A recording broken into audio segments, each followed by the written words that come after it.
Thanks for joining us for the Member xCite presentation. The Member xCite presentation is informative, interesting to the audience, and showcases the strengths of the presenter as an entrepreneur and their area of expertise. It's not a sales pitch, it's a 10-minute educational and insightful exploration into what they do. And of course, it's exciting.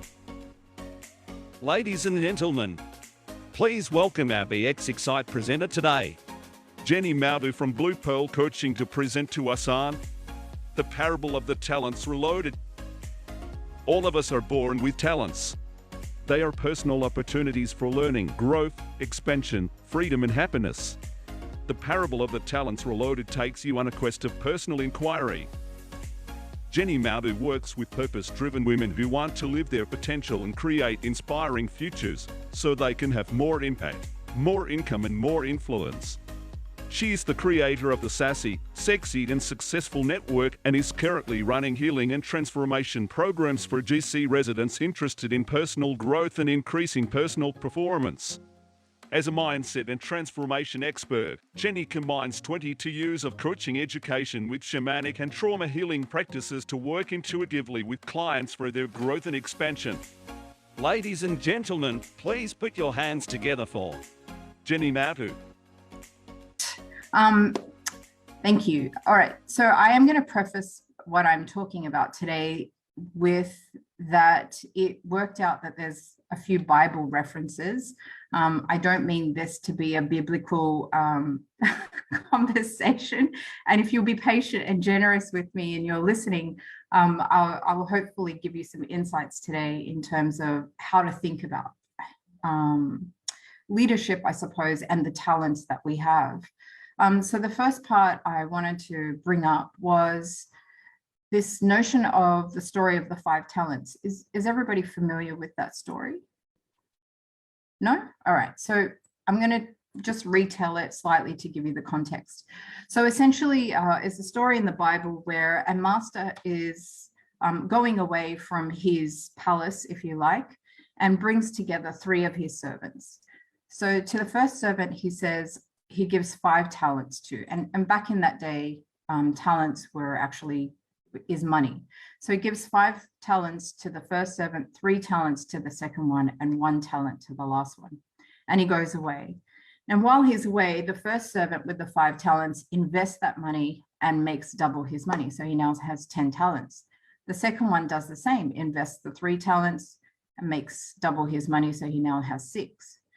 And the third servant, who only had the 1 talent, was very afraid because his master is somebody who could, create ideas, create money out of what seemed like nothing, just out of thin air. And he was afraid that he wouldn't have that skill. So he's compared himself to the master, doesn't have that level of skill, decides, you know what, I'm just going to bury this coin because when the master comes back, I want to know that at least I could give him back his 1 talent. So that's what he does. Now, when the master comes back, he brings his 3 servants together and he wants to find out what did they do with the talents that they were given. And the first servant presents and he's now got 10 talents and the master's delighted because he's basically maximized his wealth.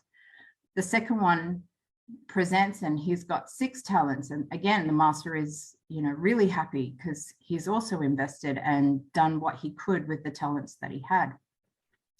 And when he turns to the third servant, realizes that the third servant just says, here master, I was so afraid, so I've given you back the 1 talent that you gave me. And at this point the master just he's furious, right? So he thinks that the person has just squandered the time, squandered the opportunity, and thought, even if you invested that money in the bank, you would have made a little bit of interest at least. So you've just taken an opportunity here and done nothing with it.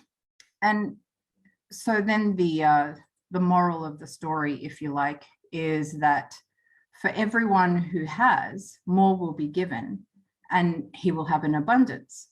And for those who don't have, even what little they have will be taken away. And for me, when I read that, and people have different interpretations of that, but for me, reading that and drawing from that, tells me that if we think about talents, not in terms of money, but in terms of the gifts and the natural abilities that we have, that when we invest the time and the energy into those gifts, into what we're here to do, as opposed to chasing dollars, for instance, as a juxtaposition, then we're given more opportunities, we're given more chances to show up in the world. And when we don't invest those talents and gifts, the little talents and gifts that we have get taken away from us. So when I look at business, it's particularly having joined BX, you know, I'm associating with a lot of people who are in small business and finding that people do a couple of things. Like, one, they hide out in their business. Number two, you know, it's so easy to think that the skills and the expertise that we have are things that everybody knows. And we underestimate just how much we know about what we're actually doing in our business and how we can help people. So sometimes instead of leaning in, we actually step back, or we don't promote ourselves as much. And potentially culturally, that doesn't happen in the US or in Canada as much, I don't know. But certainly in Australia, there is a bit of a what they call the tall poppy syndrome. So you don't want to stick out too much because you might get your head chopped off. So in business, I feel like the message here in business is that the world needs our leadership, and you being in business is leadership. And that's not a very straight path at times. It's not very easy at times, but your leadership actually gives people certainty and control in their lives. So no matter what you're doing, you know, Petros, if you're helping people write their story, you know, Jesse, if you're helping people in business, and leaders, and Anne-Marie, what you're doing, and everybody on this call, in terms of the individual things that you're doing as leaders yourself, you're actually giving people that you're serving access to having that certainty and control in their lives. And given where we are right now, I think a lot of people are looking for that. So for me, you know, when I reflect on this, one of the things that come out is that, well, a few years ago, I came across this saying in one of the books, and funny enough, it wasn't a book, it wasn't the Bible that I was reading, but it's a Bible verse again. But it says that if you bring forth what is within you, what you bring forth will save you. And if you do not bring forth what is within you, then what you do not bring forth will destroy you. And I shared with you that moment of holding my daughter for the very first time, and all of the challenge that I'd been through before and since, all the abuse, all the trauma that I have been through in my life, I knew that that wasn't actually for me. Yes, I had been through it. Yes, I had experienced it, but it wasn't for me. I'd gone through it for the service that I'm providing for other people. And I'm doing that from a place where it's a lived experience. So this particular phrase, or this particular quote, if you like, is a real carrot and stick. You know, it's, in one sense, it's a message and a motivator, and in another, it's a bit of a stick, because if I'm not living up to that potential, and if I'm not stepping into that, I can see that what I've been through, if I'm not sharing that with others, if I'm not helping others through that process, is something that would destroy me. So essentially, I'm not bringing my gifts to the fore. And then within that, what I realized is being in business is very much about service. It's a humbling and honoring experience to work with a client who is willing to be so open, so honest, and so vulnerable. And certainly in the work I do, people do have to go to those places. I have to tell you that I'm not for everybody. Whilst I create a very safe and inclusive space for people, and I don't judge, I can smell BS a mile away. So when somebody's not being completely upfront, or they're not willing to confront things, while I won't push them to do that, they're certainly aware that I can see that is going on for them. So walking through some of those things can be quite difficult for people. We create a lot of meaning. We have a lot of emotions that are attached to those kinds of experiences that we have in our life. So it's such a gift to be able to be part of somebody's journey and to go through that process with them. and to help them find the fullest expression of themselves in the world, which, you know, I'm sure that you guys do as part of the work that you do also. So if I tie all of this together, when I invest my gifts of service and helping others to be the best version of themselves, I'm rewarded with abundance. But that abundance here is not necessarily money. It's an abundance of opportunity. It's an abundance of ideas, of connection, of love, and then money on top of that. So I'm doing what I am. What I'm doing here is I'm doing it because I know that this is what I've been called to do on the planet. And that's my mission. So I can do it with purpose. I can do it with drive. I can do it no matter how many times I get hit or, you know, like things are challenging and difficult, I can get back up again because I know what I'm committed to. So in a way, you know, even if I become the master in this story, I'm actually still humbling myself in service to others. And I think, you know, we all can go through that process of like elevating ourselves and our skill level, what we're good at, only to then be of service to others.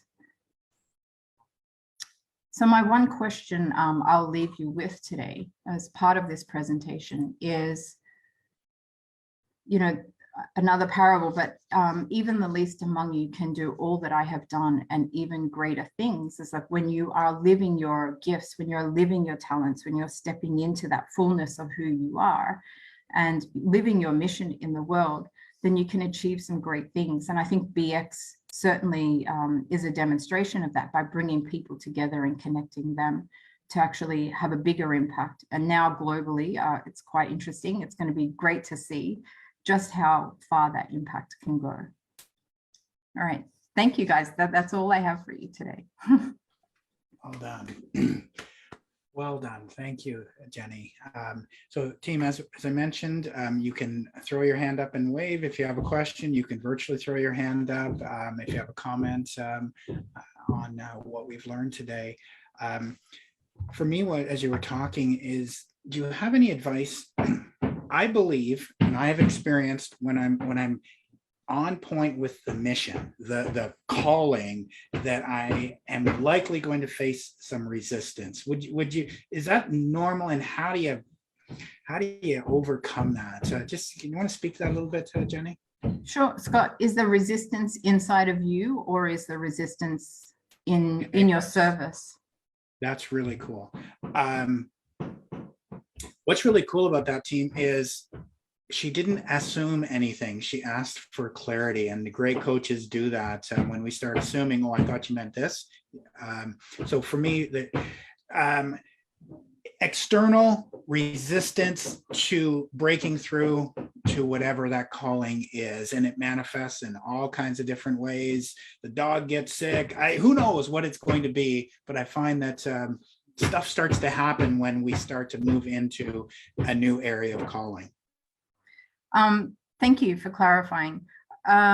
Two things I'd say. One is I'd want to check your own patterns and cycles and things that sort of come up for you, and whether this is something that you're continually feeling or experiencing as a result of something that has gone on. But the other thing is that, have you heard of the terror barrier by any chance? No. So one way it's described as the terror barrier, but whenever you're, Kobe talked about the circle of influence, and I talk about that in terms of your potential. So whenever you're butting up against the known versus the unknown, and your potential is in the middle of those, then you're going to face some challenges. And we continually go through that process, I believe, every time we hit a new level. So we have that choice of retreating into what we know, or breaking through and getting into the unknown to actually expand who we are in the world, expand our potential, expand our influence. And that's where the fun begins. Doesn't it just? Yes, very good. Sean, just to prepare you, I'm going to get you to introduce yourself, but before we do that, does anybody else have a question or comment on the presentation? Azariah, go ahead. It's so amazing, because actually what I wrote down was address the assumptions, and you just said that. And I just wanted to comment and commend you for saying that, because throughout the course of so many years in psychology and in business, I find that one of the things people do is they do forget what they know.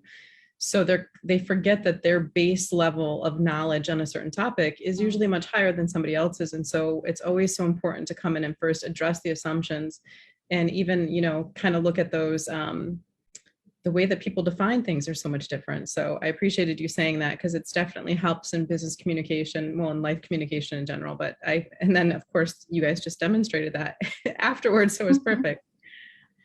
Thank you, Ezra. I appreciate that. For sure.